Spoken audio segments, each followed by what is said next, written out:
예, 이준석 위원님 질의하십시오. 예, 유재명 차관님. 네. 지금 이 문제에 대해서 국민들의 우려가 참 큰데 지금 이거를 굳이 펨토셀이나 이런 것들을 저렇게 비인가 방식으로 운영하는 사람들이 있다면은 잡아야 될 주체가 누굽니까? 우선 첫째적으로 국민들이 봤을 때 인가? 불법적인 기지국이 운영된다, 전파국이 운영된다. 그러면은 전파관리소가 잡아야 되는 거 아닙니까? 예, 기본적으로 전파 인증을 그 전파 적합성, 적합성 인증을 받지 않은 불법 기기들은 중앙전파관리소에 단속 책임이 있습니다. 그런데 지금 이 상황을 보면 펨토셀이라는 거는 뭐 음영 지역이라든지 이런 데 들어가는 것이고 전파의 커버리지가 뭐 20-30m 이렇게 되는 경우가 많다 보니까 잡아야 되는 건 전파관리소인데 못 잡는 거 아닙니까? 이건 실질적으로. 네, 어디 지하실마다 쫓아다니면서 할 수 있는 건 아니지 않습니까? 그렇습니다. 네, 그 한계가 좀 있습니다. 그럼 이건 어떻게 잡아야 될까요, 지금?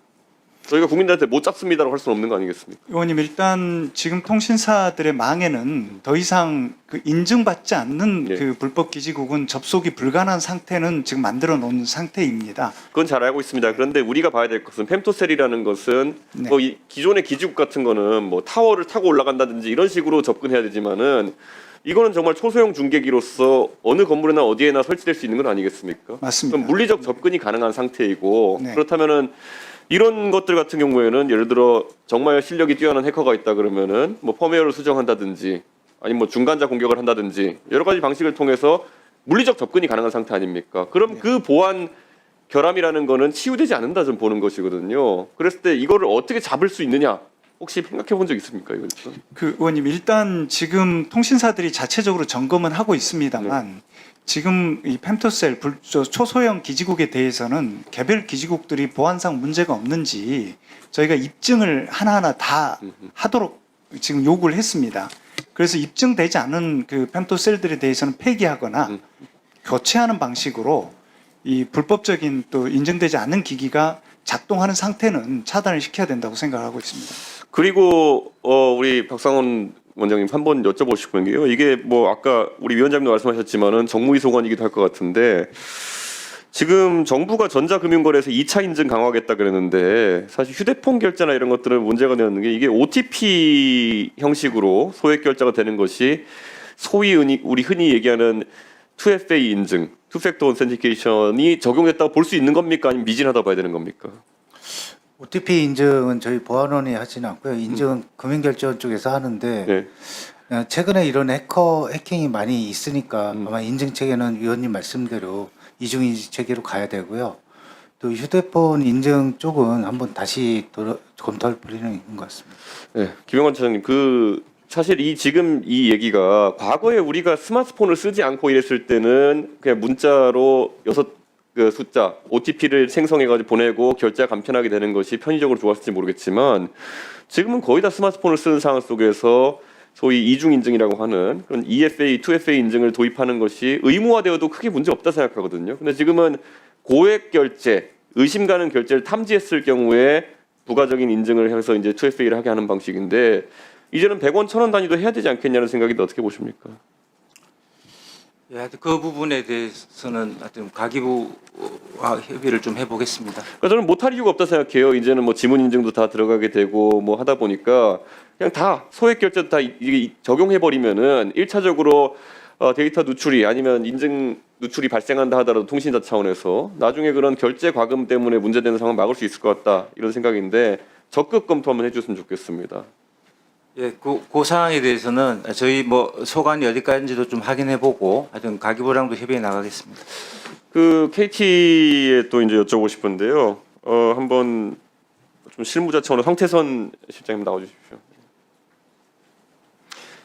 그러니까 이 똑같은 문제인데요. 이게 결국 KT는 무수히 많은 유무선 장비들을 운용할 텐데 여기에 비인가 장비들이 들어가가지고 잡힌 경우가 지금 창사 이후에 많이 있었을 것 같은데 그런 것들을 관리합니까?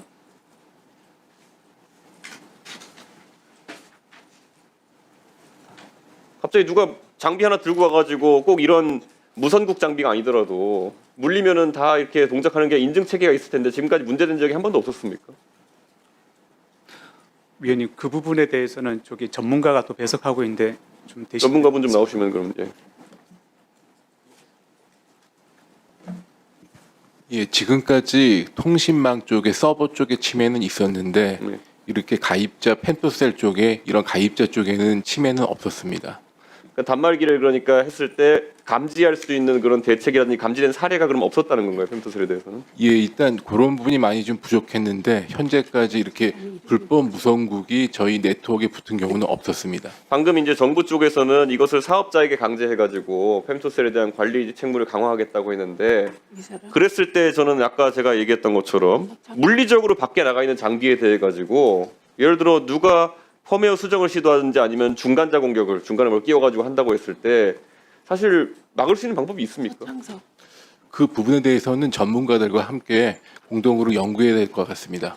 그러니까 제가 봤을 땐 지금 국민들이 이게 지금 청문회를 보는 분 중에 IT 지식이 있는 분들도 있을 거고 지금 물리적으로 접근을 허용하는 펜토셀의 상황에서 어떻게 그것을 모든 가능성을 차단할 수 있겠느냐? 그럼 그 책임을 사기업에게 지운다고 말만 하는 것만으로 국민들의 보안에 대한 의구심이 해소되겠느냐? 이런 지금 질의를 하고 있는 거거든요. 그러니까 저는 사실 지금 그럼 펜토셀이 물리적으로 설치될 때 물리적으로 접근이 되는 걸 막을 수는 없는 거죠, 지금.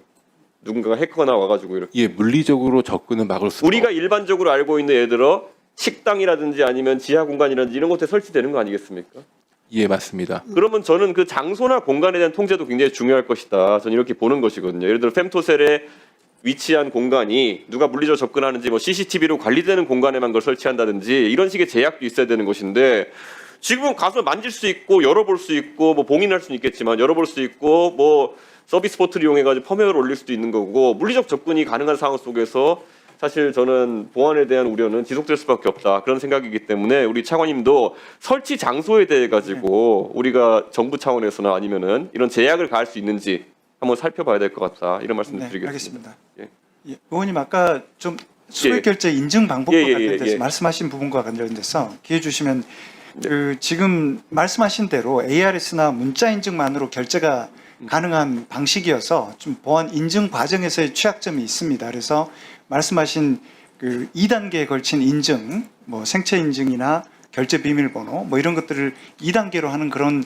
강화된 인증 방법을 강구하는 방안을 지금 조치를 하겠습니다. 소액이나 이런 것에서 유예가 되는 상황이기 때문에 그것도 좀 적용할 때가 되었다. 왜냐하면 스마트폰이 기본으로 보급되었고 국민들의 그 정보 인지도 높아졌기 때문에 강력하게 좀 적용해야 될 것 같습니다. 네, 네, 그렇게 하겠습니다.